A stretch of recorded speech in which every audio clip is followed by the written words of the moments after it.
আসসালামু আলাইকুম। এসটিভির পক্ষ থেকে আপনাদেরকে স্বাগতম। আহ, আজকে আলোচনা করব বিশ্বকাপ ফুটবল 2026 এর বাছাই পর্বের শেষ প্রতীক্ষিত নরওয়ে বনাম ব্রাজিল ম্যাচ। আমাদের সঙ্গে আছেন ফুটবল বিশ্লেষক দীপক দাদা। দাদা, আপনাকে আমাদের টিভির পক্ষ থেকে স্বাগতম। আপনাকে স্বাগতম। আপনার মাধ্যমে আপনার টিভির টিভির দর্শকদেরকেও স্বাগতম। আজকে আমাকে এখানে কথা বলার জন্য সুযোগ করে দেওয়ার জন্য আমি আন্তরিকভাবে আপনাদের কাছে কৃতজ্ঞ। ধন্যবাদ। তাহলে আমরা কথা না বাড়িয়ে চলে যাই আমাদের মূল পর্বে। আজকে জমজমাট একটা ম্যাচ হবে আশা করি। আমাদের ব্রাজিল বনাম নরওয়ের শেষ 16 ম্যাচ। লাতিন পরাশক্তি ব্রাজিল, অন্যদিকে ইউরোপিয়ান জায়ান্ট নরওয়ে।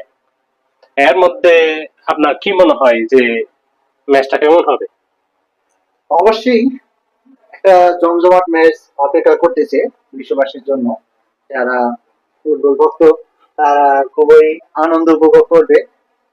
দুই দলের খেলা হলে যে কোনো এক দল পরাজয় বরণ করবে, এটাই স্বাভাবিক। তো যারা জিতবে তারাই শেষ আটে মানে কোয়ার্টার ফাইনালে তারা যেতে পারবে। তারা অবশ্যই তারা আহ, উচ্ছ্বসিত হবে। তবে খেলা একটা জমজমাট খেলাই হবে, এটা আশা করছি। অনেকে বলতেছে ব্রাজিল ফেভারিট, বলতে গেলে পরিষ্কার ফেভারিট। এ বিষয়ে আপনার অভিমত দেখতে পাবেন একটু।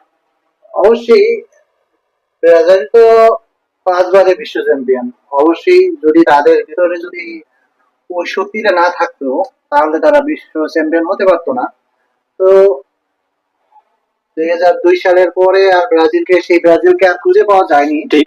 এটা যে যতটা সত্য ততটা সত্য বর্তমান কোর্স কালো আঞ্চলিকের অধীনে তার একটা সুসংগঠিত দল।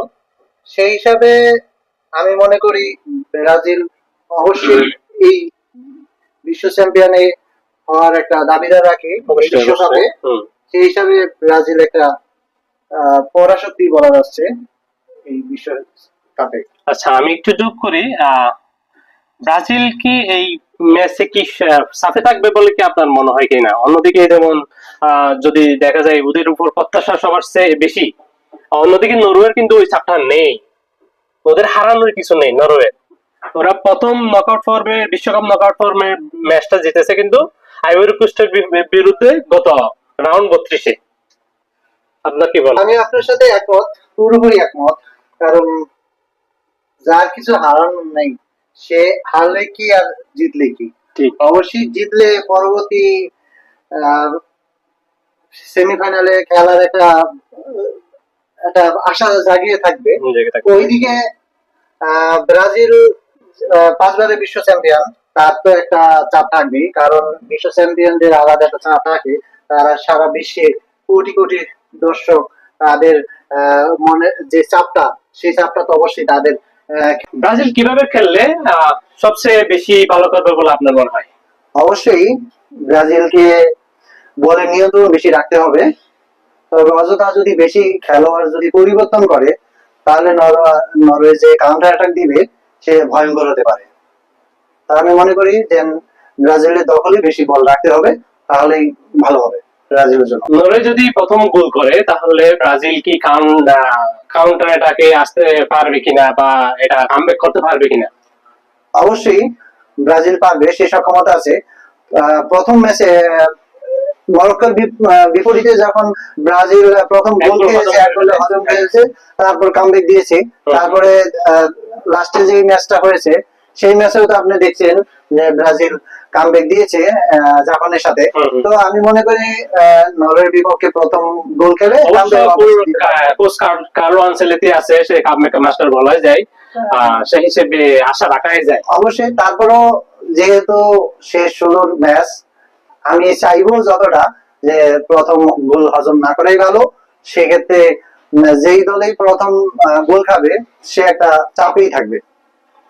এমন একজন খেলোয়াড়ের নাম বলুন যে ম্যাচের ভাগ্য বদলে দিতে পারে। এমন একজন খেলোয়াড়ের নাম অবশ্যই ব্রাজিল দলে প্রথম চলে আসে ভিনি। তবে ব্রাজিলের এখন যে একটা খেলোয়াড়ের প্রতি নির্ভরযোগ্যতা আমি মনে করি বিশেষ করে একটা ম্যাচ জিতাতে পারে না, সেহেতু সকলকেই ভালো খেলে এই কামব্যাকটা দিতে হবে, এটা আমি মনে করি। অনেকেই বলছে ব্রাজিল খুব সহজেই জিতে পারবে, কিন্তু আমার কেমন জানি মনে হয় এত সহজ হবে না। আপনার কি মনে হয় যে ম্যাচ কি 90 মিনিটে জিতে যাবে, না ম্যাচটা কঠিন হবে? অবশ্যই নিষিদ্ধ সূর্যের দেশ নরওয়ে, সেই হিসাবে নরওয়েকে বলা হয় ভাইকিং। তো আমি মনে করি এত সহজ হবে না ম্যাচটা।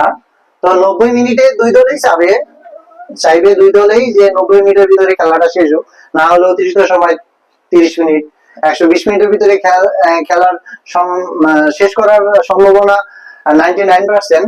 আর যদি পেনাল্টি শুট আউটে যায়, সেই হিসাবে তো জানেনই ব্রাজিলের প্রিভিয়াস রেকর্ড গুলো খুব ভালো না, সেই হিসাবে ব্রাজিল না পারার সম্ভাবনাই বেশি। তো আমি চাই এবং মনে করি যে ব্রাজিলও সেটাই চায়, 90 অথবা 120 মিনিটের ভিতরে খেলা শেষ করার জন্য। খুব সংক্ষেপে উত্তর দিবেন। বেশি বল দখল রাখবে কে? অবশ্যই ব্রাজিল, তাদের সেই দক্ষতা আছে এবং তারা চাইবে তাদের অধীনে বেশি বল দখলে রাখবে। অবশ্য বেশি বল দখলে রাখলে কাউন্টার অ্যাটাক খুব কম হয়। তো আমি মনে করি যে সমানে সমানে যদি বল দখলে রাখে, সেই হিসাবে ভালো একটা খেলা উপহার হবে। সংক্ষেপে করেন যে প্রথম গোল কে হবে, কে দিবে? প্রথম গোল যদি নরের ভিতরে কেউ দেয় তাহলে সে হাল্যান্ড, আর যদি ব্রাজিলের যদি কেউ দেয় অবশ্যই ভিনিসিয়াস জুনিয়র। ম্যাচ সেরা কে হবে এরকম সম্ভাবনা? ব্রাজিল জিতলে ভিনিসিয়াস, আর যদি নরওয়ে জিতে তাহলে আর্লি হ্যালান্ড। খেলা অতিরিক্ত সময়ে যাবে কিনা? যেতে পারে 50-50। পেনাল্টি শুট আউট না হয় ভালো, এটা না যাওয়ার সম্ভাবনাই বেশি। সবশেষে যদি আমি বলি আপনার score line? Score line maybe 2-1। 2 কার পক্ষে? 2 অবশ্যই ব্রাজিলের পক্ষে। আমারও মনে হচ্ছে ব্রাজিল এগিয়ে থাকবে, তবে একটা কঠিন ম্যাচ হবে বলে আমি আশা রাখতেছি। অবশ্যই আমিও চাই একটা ভালো একটা খেলা বিশ্ববাসী উপভোগ করুক এবং বিশেষ করে ফুটবলে জয় হোক। দাদা, এত সুন্দর বিশ্লেষণের জন্য আপনাকে অসংখ্য অসংখ্য ধন্যবাদ। আপনাকেও ধন্যবাদ, আপনার মাধ্যমে আপনার কেস টিভি দর্শকদেরকেও ধন্যবাদ। Thank you. প্রিয় দর্শক, এবার আপনাদের পালা। কমেন্টে লিখুন কে জিতবে, স্কোর কত হবে, ম্যাচ সেরা কে হবে।